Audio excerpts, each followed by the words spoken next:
Okay, so the last part of this unit that we need to learn is we're adding another part to our conversion factors, and that is concentration. So first off, let's talk about what concentration is. So concentration measures the relative amounts of two substances making up a solution. So when we talk about a solution, solutions always have three parts to them, or I guess two parts. Okay, there's the solute, okay, which is the substance that's being dissolved. There's the solvent, which is the liquid doing the dissolving, and then both of those together make up the solution as a whole. So with this, like for example, let's say if I was making some Kool-Aid, my solvent would be my water, and my solutes would be the Kool-Aid powder and the sugar. Okay? Okay, when something is concentrated, there's high amounts of solute per unit of solvent. When something is dilute, there's low amounts of solute per unit of solvent.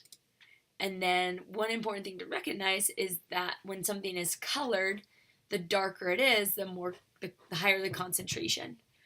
So as we look at this sample, we would say that this is a more concentrated solution in relation to the one over here. Okay, so try these two problems here. Looking at this picture on the screen, identify for me which solution is most dilute, and then which is most concentrated. So just try A, B, C, or D. I'll give you 30 seconds to do this, and then we'll check our answers, and you can have a smiley face if you get it correct.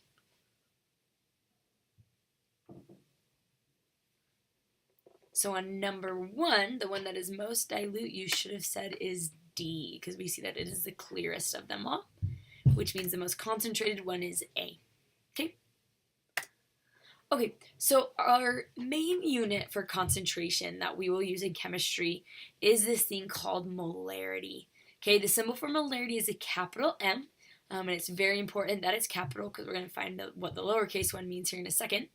Okay, so when we use the term molarity, what it means is that's the moles of solute in liters of solution. Okay, so the amount of our solute in moles in liters of solution. Okay, once again, the solute is the substance being dissolved, and then the solution is the total volume of it. Okay, so let's make sure we understand what does this mean. So if I say I have a 2 molar, or molarity of 2 of HCl, hydrochloric acid, what does that mean? Well, we know molarity is moles per liter. So if it's 2 molar, then that means there are 2 moles of HCl in 1 liter of solution. And that's what my molarity tells me. Okay? Alright, so let's try a calculation here. So once again, just like what we did before with all of our other conversions, okay, is reading the question. It says find the molarity of a 250 milliliter solution containing 10.0 grams of NaF. So the question here says we are trying to find molarity. So I'd circle that, right? That's what we're trying to find. Molarity, once again, is just an equation. It's like density. So we need to take our moles and divide it by our liters. If we look at our problem, we're given milliliters and we're given grams. So we have to convert grams into moles, right? So this is like what we did last time, where we used the molar mass that came from adding them up on the periodic table, and then we divide it out and we get our moles of NaF. Okay, then we have to convert our milliliters to liters. Okay, so we start with 250 milliliters. Since milliliters is here, milliliters goes on the bottom, liters on top. The relationship is 1,000 to 1. Divide that out, we get our liters. Now we have our 2 separate pieces, and we can plug them both into the molarity equation.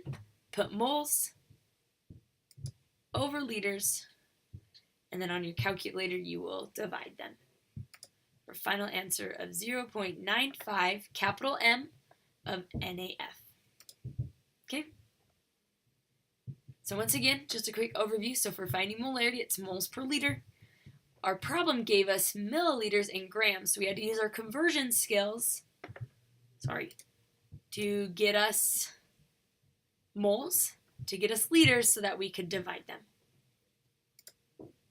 Okay, so what this does is it adds another piece to our roadmap. So last time we did mass to moles and moles to particles, back and forth. Now we can go from liters to moles using that connecting piece of molarity.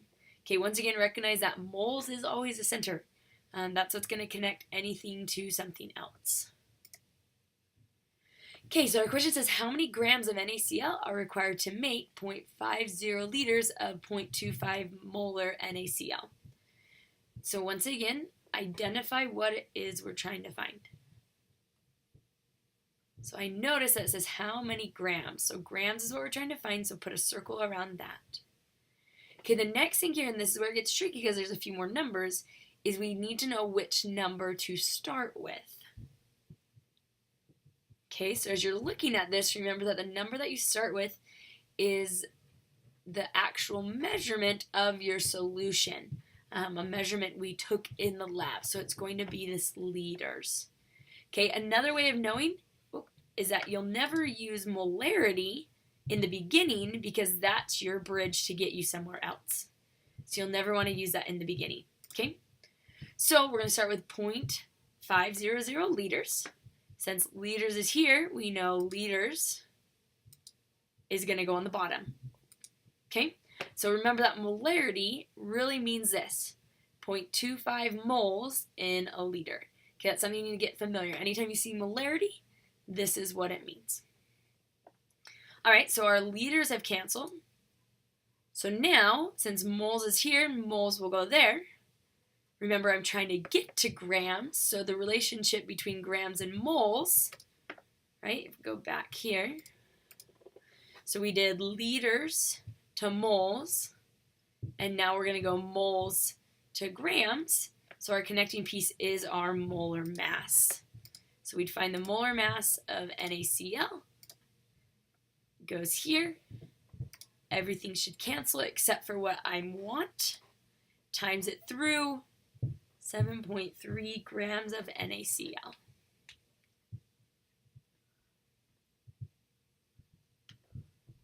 Okay, all right, let's try another one. So this one says how many moles of HCl, so circle moles, how many of them, are required to make that many liters of 6.0 molar solution of HCl.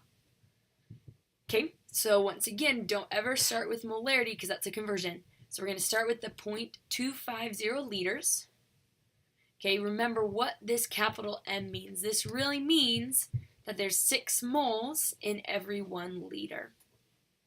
So we know liters needs to go on the bottom.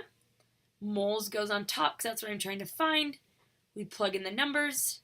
In this case, it's just one step to get 1.5 moles of HCl. Okay, here's another one. Go ahead and pause the video and try this one on your own and see how you do, and then play the video to see if you got it right. Okay, so this question says, how many grams of NaOH are required to make that many liters of a 0.45 molar solution of NaOH? Okay, so grams is the end goal. That's where we're trying to get. Right, so if you look at our roadmap, right, we're starting in molarity, that bottom one, pretend it's here. Okay, we have to go to moles, and then we have to go to grams. That's why it's a 2-step process. So we're going to start with this 0.75 liters. Okay, remember what capital M represents, moles per liter. So that's what goes in next. Molarity is our stepping point. Okay, so that liters cancel. Now moles will go on the bottom. Grams is what we want, so that will go on top. That's where the molar mass comes into play. And then since everything is canceled but what we want to find, then you can plug it into your calculator and you should have gotten 14 grams of NaOH. Okay, another unit of concentration, to be honest, that's not as common, but maybe used at times, looks very similar, but it's a little different. It's known as molality, okay? And it's represented by a lowercase m. So the difference here is that molality is moles of solute in kilograms of solvent. So the only difference is the kilograms. Instead of liters, it's kilograms of solvent on the bottom. Okay, remember that solute is the substance being dissolved, and kilograms would be the mass of the solvent. Okay, so once again, let's break down what this means. When I see 2 lowercase m HCl, what is this telling me? So we know little m means moles per kilogram. So if it's 2m, then that means there are 2 moles of HCl in every 1 kilogram of water.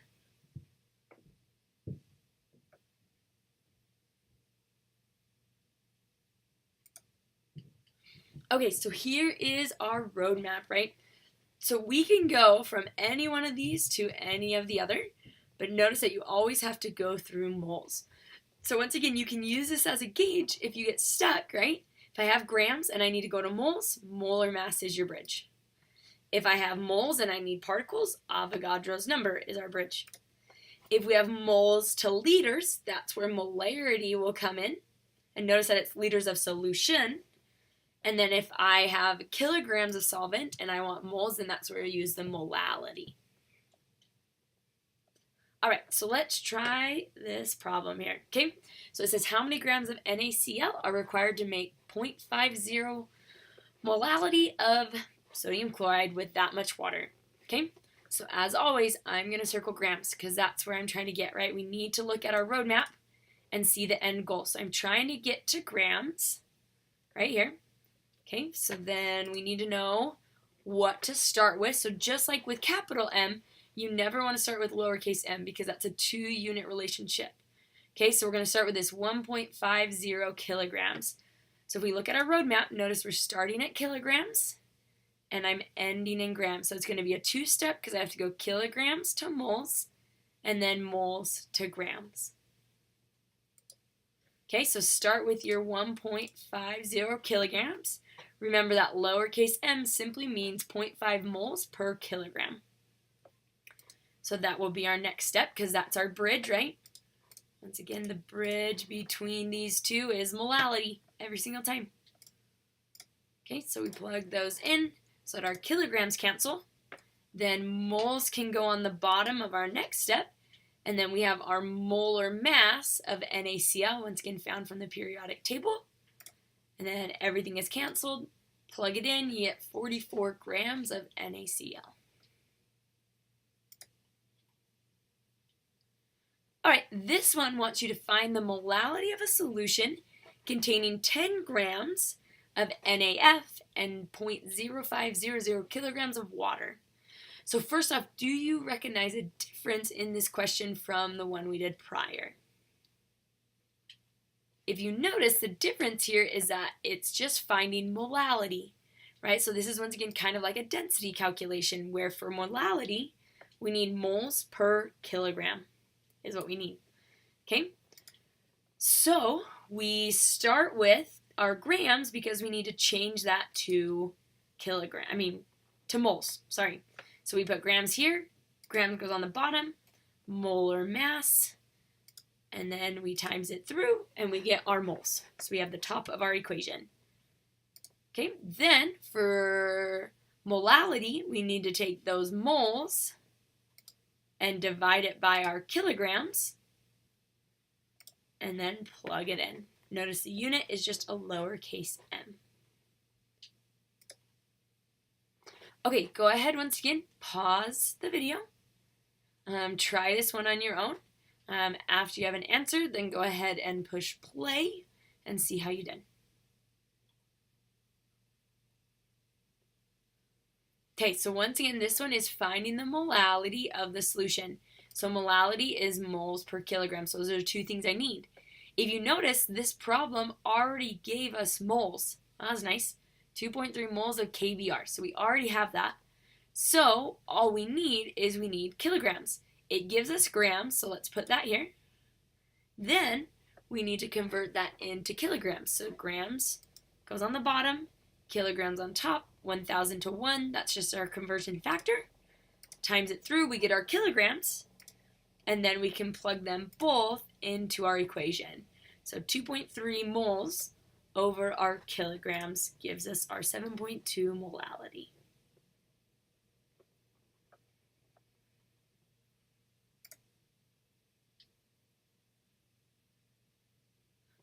All right, so our next question here.